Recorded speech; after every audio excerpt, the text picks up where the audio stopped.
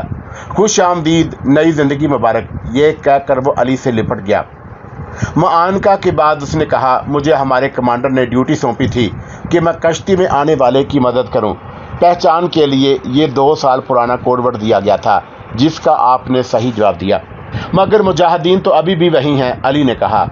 Commander کا کہنا ہے کہ آپ ترنے والا نہیں ہیں، حملہ ہونے کے بعد باہر کی مدد کا انتظار نہیں کریں گے اور عقبی حصے سے بھاگ نکلیں گے، اسی لیے مجھے کشتی دے کر بھیجا ہے۔ اب میں موبائل پر اشارہ دوں گا تو حملہ کرنے والے مجاہدین تتر بتر ہو جائیں گے۔ بہت بہت شکریہ، علی نے سہارا دے کر پروفیسر کو سوار کرایا۔ مجاہد چپوں سے کشتی کو آگے بڑھانے لگا۔ تمہارا نام کیا ہے؟ علی نے پوچھا۔ احسان بٹ، مجاہد نے جواب دیا۔ کافی دور آنے کے بعد احسان نے اندازہ لگانے کی کوشش کی کہ اسے کون سی سمت اختیار کرنی چاہیے۔ ہمارے خیال سے کشتی کو چھوڑ دینا بہتر ہے، زمینی راستہ زیادہ محفوظ ہے، پروفیسر عثمان نے مشورہ دیا۔ میرا بھی یہی خیال ہے، مگر میں کسی ایسی جگہ اترنا چاہتا ہوں جہاں سے ہمیں گاڑی مل سکے، احسان بولا۔ ادھر دیکھو، شاید وہ سڑک ہے، کیونکہ ابھی میں نے کسی ٹرک کا ہڈ دیکھا تھا۔ پروفیسر نے ہاتھ اٹھا کر اشارے سے سمت بتائی۔ جی ہاں، آپ کا اندازہ درست ہے، میں کشتی کو کنارے لے جا رہا ہوں، یہ کہہ کر احسان نے کشتی کا رخ موڑ دیا۔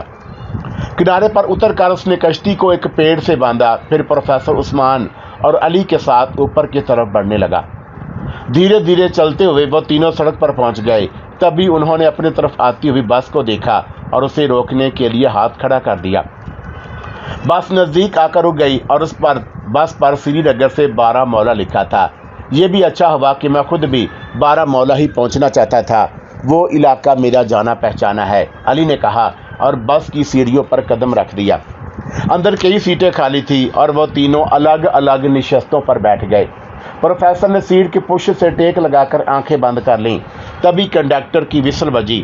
نیچے کھڑے مسافر جلدی جلدی اوپر چڑھنے لگے۔ سیاہ کول تار کی سانپ جیسی بل کھاتی سڑک پر بس دوڑ رہی تھی اور اس سے زیادہ رفتاری سے پروفیسر کا دماغ۔ وہ سوچ رہے تھے کہ اب کس طرح پاکستان تک پہنچ پائیں گے۔ کیتھی اور غلام رسول پریشان ہوں گے۔ وہ جس مقصد کے لیے یہاں آئے تھے وہ پسے پشت رہ گیا تھا۔ اس کمینے انٹیلیجنس افسر نے ایسی چالاکی دکھائی تھی کہ مولانا باقر کی پوری پلاننگ مٹی میں مل گئی تھی۔ اب تو وہ واپس اس علاقے میں جا بھی نہیں سکتے تھے۔ پورے 8 گھنٹے ہو چکے تھے لیکن ان کا سفر ختم نہیں ہوا تھا۔ وہ مسلسل بھاگ رہے تھے۔ اس 8 گھنٹے میں انہوں نے مقبوضہ کشمیر کا بہت بڑا حصہ دیکھ لیا تھا اور کئی خونی تجربوں سے گزر چکے تھے۔ اس وقت بھی انہیں اس انٹیلیجنس افسر کی یاد آ رہی تھی۔ اس نے یہی تو کہا تھا کہ آج ہمارے کچھ ایجنٹ کنٹرول لائن کی دوسری طرف جائیں گے اور وہاں سے بھارتی مورچوں پر فائرنگ کریں گے۔ اس فائرنگ پر بھارتی حکومت جم کر واویلا مچائے گی۔ ان کا میڈیا اسے خوب اچھالے گا تاکہ عالمی سطح پر پاکستان کا امیج خراب ہو سکے۔ کہیں ایسا نہ ہو کہ کنٹرول لائن کی حالت مزید خراب ہو جائے، اس سے پہلے اسے پار کر لینا چاہیے۔ کھڑکی سے باہر کا نظارہ کرتے ہوئے پروفیسر عثمان یہی کچھ سوچ رہے تھے کہ اگر فائرنگ کی واردات بڑے حملے میں بدل گئی، گولہ باری شروع ہو گئی تو پریشانیاں حد سے زیادہ بڑھ جائیں گی۔ وہ اپنے خیالوں میں اسی طرح ڈوبے ہوئے تھے کہ انہیں وقت گزرنے کا احساس بھی نہیں ہوا۔ آدھے سے زیادہ راستہ کٹ چکا تھا، اب بارہمولہ زیادہ دور نہیں تھا۔ یہاں سے احسان اور علی مدد حاصل کرتے اور انہیں بحفاظت کنٹرول لائن کے پار پہنچا دیتے۔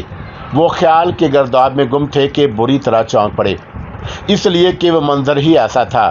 کھڑکی سے بل کھاتی سڑک دور تک نظر آ رہی تھی۔ اس سیاہ چکنی سڑک کے کنارے فوجی کا نوائی کھڑا تھا۔ ٹرک کے ارد گرد مسلح فوجی ہتھیار سنبھالے کھڑے تھے۔ تقریباً سب کی نظریں اس بس کی طرف ہی اٹھی ہوئی تھیں۔ تم کون ہو؟ غلام رسول نے لڑکی سے پوچھا۔ میں کون ہوں؟ لو دیکھو پہچانو، یہ کہہ کر اس نے نقاب الٹ دیا۔ سیاہ نقاب کے حالے میں گورا چہرہ، گویا سیاہ رات کے سینے کو شک کر کے ابھرتا ہوا ماہتاب،